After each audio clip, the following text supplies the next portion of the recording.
नमस्कार दोस्तों, मेरा नाम है राजेश और क्राइम स्टोरीज चैनल पर मैं आपका बहुत बहुत स्वागत करता हूं। दोस्तों, आज की जो ये क्राइम की घटना है वो है लखीमपुर खीरी, उत्तर प्रदेश से। लखीमपुर खीरी में गोकर्णनाथ बाजार में शाम की भीड़ भाड़ थी। लोगों की आवाजाही की परवाह किए बगैर मोनिका अपनी स्कूटी का हॉर्न बजाती फर्राटा भरती जा रही थी। तभी सामने एक युवक आ गया। वो टकराते टकराते बचा। उस युवक ने दोनों हाथों से स्कूटी का हैंडल पकड़ लिया। नाराजगी दिखाते हुए बोला, स्कूटी इतनी तेज क्यों चला रही हो? तुम कौन हो मुझे रोकने टोकने वाले? मोनिका भी उसी लहजे में तपाक से बोली, मुझे चोट लग जाती तो? वैसे मैं पुलिस वाला हूं, उस युवक ने कहा। लगी तो नहीं ना? बगैर वर्दी के ड्यूटी कर रहे हो, चलो सामने से हटो, मोनिका बोली। गलती करती हो फिर भी इतनी ऐंठ रही हो? तुम हो कौन जो इतने तेवर दिखा रही हो? उस युवक ने कहा। अगर कहूं कि मैं भी पुलिस वाली हूं तो? झूठ, तुम पुलिस वाली हो ही नहीं। देखो तुम्हारा आला नीचे गिरा हुआ है, उस युवक ने कहा। मोनिका ने नीचे देखा, सड़क पर उसका आला गिरा हुआ था। तब तक सड़क पर उनके आगे पीछे कई गाड़ियां खड़ी हो गई थी। जाम हटाने के लिए एक सिपाही वहां आया। आते ही उसने उस युवक को सैल्यूट मारा। इसके बाद वो युवक वहां से चला गया। तब तक मोनिका अपनी स्कूटी दोबारा स्टार्ट कर चुकी थी। युवक के जाते ही उसने सिपाही से पूछा, तुमने उसे सैल्यूट क्यों मारा? कौन था वो? मैडम, आप नहीं जानती, वो पुलिस अफसर है। ये कहते हुए सिपाही वहां से चला गया। मोनिका कुछ पल के लिए सिपाही की बात सुनकर स्तंभ रह गई। गलती उसकी थी। भीड़ में स्कूटी तेज नहीं चलानी चाहिए थी। स्कूटी के सामने युवक की जगह कोई बुजुर्ग, बच्चा या फिर महिला होती तो?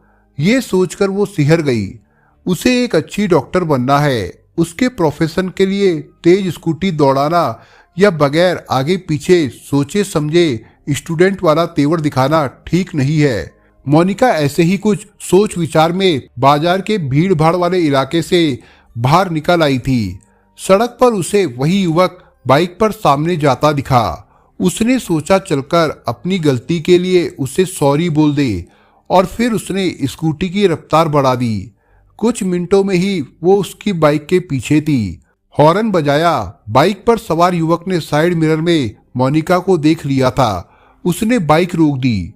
उसके साथ मोनिका ने भी अपनी स्कूटी रोककर बाएं पैर को जमीन पर टिका लिया। फिर टक्कर मारने का इरादा है क्या? युवक ने मजाक किया। नहीं सर, ऐसा बोलकर आप मुझे शर्मिंदा कर रहे हैं। मैं अपनी गलती के लिए सॉरी बोलने आई हूं। मैं आपको पहचान नहीं पाई, मोनिका ने कहा। कोई बात नहीं, अनजाने में ही ऐसी गलतियां हो जाती है। तुम्हें अपनी गलती का एहसास हो गया, इससे अच्छी बात और क्या हो सकती है? सर, आपका नाम क्या है? किस थाने में है? मोनिका ने जिज्ञासावश पूछ लिया। मैं शिवम मिश्रा हूँ। मेरी अभी डिप्टी एसपी की ट्रेनिंग चल रही है।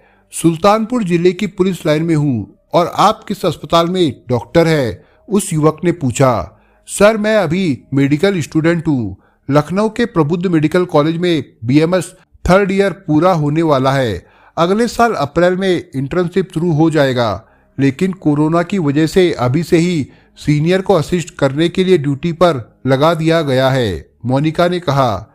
नाम क्या है आपका? सर, मोनिका पांडे। मुझे सर मत बोलो, हम लोग एक ही उम्र के हैं। क्या हम लोग कहीं चाय या कॉफी पी सकते हैं? मोनिका झिझकते हुए बोली। क्यों नहीं, इसी के साथ हमारी कड़वाहट मिठास में बदल जाएगी। लेकिन हाँ, पैसे मैं खर्चा करूंगा, शिवम ने कहा। तो फिर चले, पास में ही एक छोटी सी दुकान है। वहाँ अच्छी चाय और कॉफी मिलती है, बैठने की जगह भी है। मोनिका और शिवम की ये मुलाकात जनवरी 2021 की थी।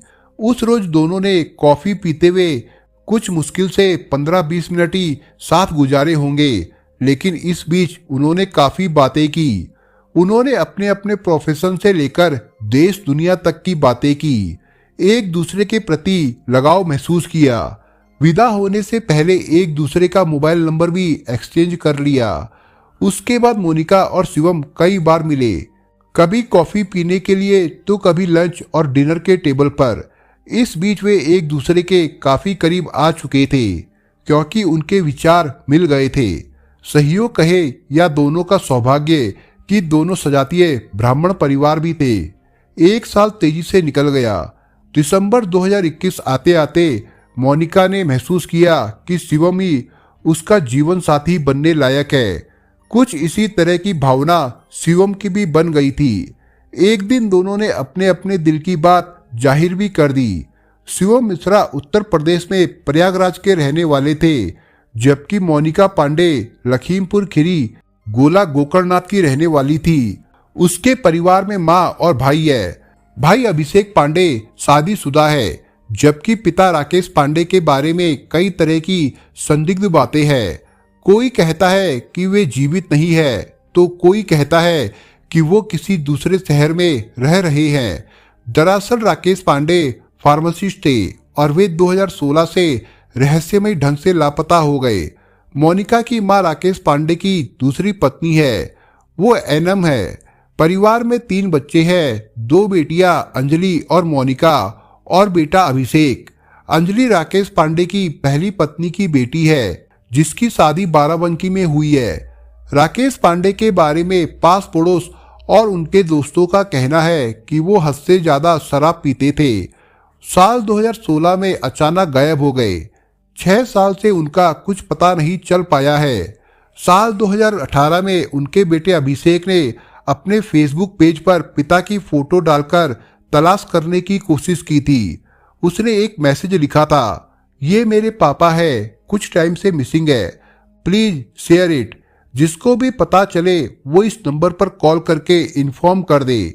आप सबकी बहुत मेहरबानी होगी। प्लीज मेरी रिक्वेस्ट है आप सभी से, मेरे परिवार को पूरा करने में हमारी हेल्प करें। इसी के साथ 2 मोबाइल नंबर दिए गए थे। मोनिका और शिवम की चैटिंग, कॉलिंग और डेटिंग तीनों जोरों पर थी। इसी के साथ उनके दिलों में अंकुरित हुआ प्रेम का बीज धीरे धीरे पौधा बन चुका था। उसमें फूल की कली भी निकल आई थी। उसके फूल खिलने को थे। मोनिका का पढ़ाई के सिलसिले में लखनऊ आना जाना लगा रहता था। वो जब भी लखीमपुर खीरी आती शिवम से जरूर मिलती। दोनों अच्छा खासा समय साथ साथ गुजारते थे। उनका प्रेम परवान चढ़ चुका था और उसकी खुशबू फैलने भी लगी थी। शिवम के दोस्त और रिश्तेदारों ने उसके प्रेम को महत्व दिया, जबकि मोनिका के घर परिवार वाले भी उसके प्रेम के बारे में सब कुछ जानने के लिए उत्सुक हो गए। खासकर उसकी मां शिवम से मिलने को उत्साहित थी। वो ये जानकर खुश हो गई थी कि उनकी बेटी ने अपनी पसंद से बहुत ही अच्छा वर चुन लिया है। पति के नहीं होने पर वो शायद ही शिवम की तरह दामाद तलाश पाती। बेहद खूबसूरत मोनिका डॉक्टर की पढ़ाई करने वाली एक तेज तर्रार युवती थी। उसका यही स्वभाव शिवम को पसंद आ गया था। कहने को तो पहली नजर में ही दोनों एक दूसरे को दिल दे बैठे थे, लेकिन सच ये भी था कि शिवम को मोनिका जैसी जीवन साथी चाहिए थी। ऊंची शिक्षा प्राप्त कर रही मोनिका से शादी करने में शिवम मिश्रा ने और देर करनी उचित नहीं समझी। उन्होंने 7 दिसंबर 2021 को लखीमपुर खीरी में कोर्ट मैरिज कर ली। करीब 30 साल की मोनिका पांडे और लगभग उसी उम्र के शिवम मिश्रा दंपत्ति बन गए थे। हालांकि इस पर दोनों के परिवार वालों ने कुछ सवाल भी उठाए, किंतु उन्होंने सभी को अपने अपने तर्क से संतुष्ट कर दिया। उन्होंने सगे संबंधियों को ये कहकर चुप करा दिया कि आपस में विचार मिलने चाहिए, दिल मिलना चाहिए। शादी पारंपरिक हो या फिर कानूनी तरीके से कोर्ट मैरिज, इसमें कोई फर्क नहीं पड़ता है। शादी के बाद शिवम मिश्रा अपनी पत्नी मोनिका पांडे को लेकर सुल्तानपुर की पुलिस लाइन स्थित अपने सरकारी आवास में आ गए। वहां शिवम अकेले रहते थे। उनके दिन अच्छे गुजरने लगे। जल्द ही वे अपनी अपनी रोजमर्रा की जिंदगी में आ गए। मोनिका अपनी डॉक्टरी की पढ़ाई में जुट गई, जबकि शिवम मिश्रा अपनी ट्रेनिंग पूरी कर रहे थे। मोनिका अपनी माँ और भाई से फोन पर बातें कर लेती थी। माँ से वो अक्सर वीडियो कॉल पर बातें करती थी। उन्हें अपनी बदली हुई जिंदगी के बारे में बताती रहती थी। माँ भी अपनी बेटी की नई जिंदगी से बहुत ज्यादा खुश थी। जब कभी मोनिका कोई गहना खरीदती थी तब अपनी माँ को उस बारे में जरूर बताती थी। इतना ही नहीं, वीडियो कॉल में पहनकर दिखाती भी थी। दोनों के परिवार में सब कुछ ठीक ठाक था। यदि कुछ खलबली थी तो मोनिका और शिवम के दिमाग में। कारण साफ था, दोनों की अपनी अपनी प्रोफेशनल लाइफ थी। मोनिका के करीबी दोस्तों की माने तो वो अपनी पढ़ाई पूरी करने के लिए लखनऊ आने को बेचैन हो गई थी, जबकि शिवम के घर वालों पर शादी के पारंपरिक समारोह के आयोजन का दबाव था। दोनों इस बात को लेकर आए दिन तनाव में आ जाते थे। कई बार बात बात पर तकरार भी हो जाती थी। बातें छोटी छोटी होती थी, लेकिन उनको समझने और समझाने वाला घर में उनके अलावा और कोई नहीं था। नतीजा घरेलू बातों का सकारात्मक पक्ष सामने नहीं आ पाता था। बताते हैं कि उनका दाम्पत्य जीवन पटरी पर आने को बेचैन था, लेकिन कई तरह की विरोधी बातें सामने आ जाती थी। बात 31 मार्च 2022 की रात 9:30 बजे की है। मोनिका बहुत खुश थी। उसने अपनी माँ को वीडियो कॉल की थी। हंस हंस कर बातें कर रही थी। जब माँ ने पूछा कि क्या बात है जो इतनी खुश नजर आ रही है, जवाब में मोनिका ने सोने का हार दिखा दिया। देखो ये सुंदर लग रहा है ना, शिवम ने भेंट किया है, 75,000 रुपए का है, पहनकर दिखाती हूँ। बहुत सुंदर है, शिवम तुमको बहुत प्यार करता है। पति के इस प्यार का मान रखना बेटी। माँ बेटी के बीच कुछ मिनटों तक वीडियो कॉलिंग चलती रही। उनकी बातें तब रुकी जब शिवम का कॉल वेटिंग में आने लगा। मोनिका तुरंत बोली, शिवम कॉल कर रहे हैं, बाद में बात करती हूँ। वीडियो कॉल काटने के बाद उसने तुरंत पति शिवम की कॉल रिसीव की, लेकिन तब तक कॉल कट गई थी। मोनिका ने तुरंत शिवम का नंबर मिला दिया, लेकिन वो बिजी आ रहा था। तब मोनिका दोबारा माँ से बातें करने लगी। माँ से मोनिका की 2 बार बात शुरू ही हुई थी कि फिर से वेटिंग में शिवम की कॉल आने लगी। मोनिका ने देरी किए बगैर माँ की कॉल डिस्कनेक्ट कर पति की कॉल रिसीव की। हेलो बोलते ही शिवम ने गुस्से में कहा, किससे फोन पर लगी रहती हो, कब से कॉल कर रहा हूँ। उसी लहजे में मोनिका भी बोल पड़ी। उनके बीच काम की बातें होने के बजाय तकरार होने लगी। ऐसा क्यों हुआ किसी को नहीं मालूम, लेकिन उनकी गर्मा गर्मी आधी अधूरी बातें कमरे से बाहर भी जाने लगी थी। उस पर किसी ने ध्यान दिया या नहीं पता नहीं चल पाया। उनकी आवाजों के साथ साथ कभी गाड़ी की तो कभी बाइक की आवाजें शामिल हो जाती थी। उनमें कुत्तों के भौंकने की भी आवाजें थी। 1 अप्रैल 2022 की सुबह पुलिस लाइन स्थित आवासीय इलाके के लिए मनुष्य खबर के साथ शुरू हुई। जिसने भी वो खबर सुनी भागा भागा शिवम मिश्रा के घर की ओर दौड़ पड़ा। दरअसल उनकी 4 महीने पहले ब्याही पत्नी मोनिका की संदिग्ध परिस्थितियों में मौत हो गई थी। वो घर के एक कमरे में झूलती हुई नजर आ रही थी। उस समय शिवम मिश्रा रात की ड्यूटी से अपने घर पर आए ही थे। वो खिड़की का दरवाजा तोड़कर कमरे में दाखिल हुए और अपनी पत्नी के लटके हुए शव को नीचे उतारा। हालांकि मोनिका की मौत और शव की स्थिति को लेकर मीडिया में तरह तरह की बातें सामने आने लगी कि वहां मीडिया को फटकने तक नहीं दिया गया था। सूचना पाकर DIG SP doctor Vipin Kumar Mishra, ASP Vipul Srivastava, CO Kadirpur भी मौके पर पहुंच गए। डीआईजी डॉक्टर विपिन मिश्रा ने मोनिका की संदिग्ध मौत से पर्दा हटाने की कोशिश की। उन्होंने बताया कि मोनिका संभवतः अवसाद में थी, उसके लिए दवाई भी लेती थी। उसके पिता का कुछ साल पहले देहांत हो गया था। पिता से उसका काफी जुड़ाव था, शायद इसलिए उसने गलत कदम उठाया है। उसकी मौत पर जांच को लेकर किए गए सवाल पर उन्होंने बताया कि मोनिका के परिजनों की तरफ से कोई तहरीर नहीं दी गई है, इसलिए अभी आगे की जांच शुरू नहीं हुई है।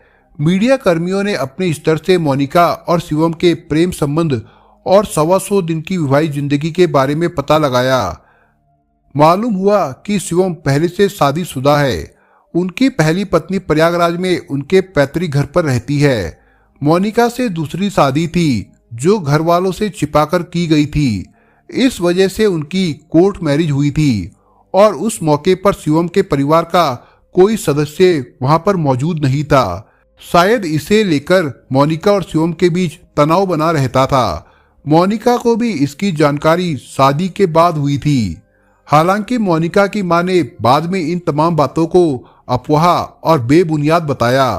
उनका कहना था कि शिवम मोनिका से बहुत प्यार करते थे और उसकी देखभाल और सुरक्षा के लिए हमेशा चिंतित रहते थे। वो लखीमपुर आती थी तो साथ में ड्राइवर को भेजते थे। मोनिका की मां ने घटना के दिन हुए वीडियो कॉलिंग की भी बात बताई। उन्होंने कहा कि उस दिन शिवम का दिया हुआ सोने का कीमती हार पाकर मोनिका बहुत खुश थी। घटना स्थल से पोस्टमार्टम हाउस तक और फिर शमशान तक मोनिका के पति शिवम मिश्रा और अन्य परिजनों के साथ पुलिस की मौजूदगी बनी रही। बहरहाल मोनिका ने गलत कदम उठाने से पहले कोई नोट नहीं छोड़ा था। ये मीडिया में उठने वाला एक बड़ा सवाल बन गया था। कारण आमतौर पर ऐसा करने वाला पढ़ा लिखा व्यक्ति ये लिखकर जाता है कि वो किन कारणों से गलत कदम उठा रहा है। डॉक्टर विपिन मिश्रा ने एक वीडियो कॉल की बात भी की है जिसमें मोनिका कह रही है कि वह अपने पिता से बहुत प्यार करती है और अपनी जिंदगी से परेशान है, मगर वो वीडियो मीडिया कर्मियों को नहीं दिखाया गया। फिलहाल मोनिका के गलत कदम उठाने की वजह सामने नहीं आ सकी थी। लोग केवल तरह तरह की चर्चाएं ही कर रहे थे। दोस्तों, आप अगर चैनल पर नए हो तो आप चैनल को सब्सक्राइब करने के साथ कमेंट बॉक्स में इस कहानी के बारे में अपने विचार जरूर लिखिएगा। मिलता हूं एक नई कहानी के साथ, तब तक के लिए अपना ख्याल रखिएगा। धन्यवाद।